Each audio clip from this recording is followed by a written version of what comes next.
programa ng Yes to Ayos ay nag-instill ng disiplina sa ating mga kababayan. Lalong-lalo na po, nag-uusap nga kami ni Mayor Emmy at ni Kong Tony. Mas maganda po na sinisimulan ito sa bata. Para po paglaki nila, pagtanda nila, dala po nila yung disiplina.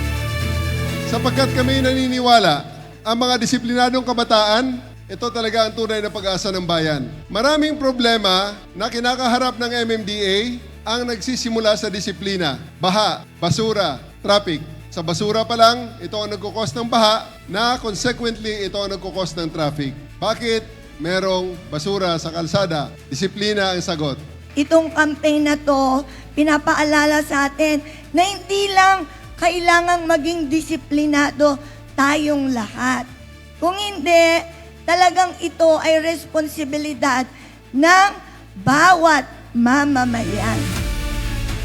Kaya, Chair at MMDA family, maraming salamat po sa inyong mga tulong sa mga Pasayenyos at sa Pasay City. Ang Yes to Ayos campaign. Sa inyong inisyatibong ito, muli nating binibigyang buhay ang tunay na diwa ng MMDA.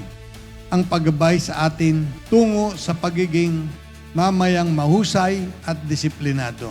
Kapag ang bawat mamayan ay naging mahusay at disiplinado, susunod sa tamang sakayan at babaan, hindi nagkakalat sa kalsada at may respeto sa kapwa driver at pedestrian, siguradong ayos ang daloy ng trapiko.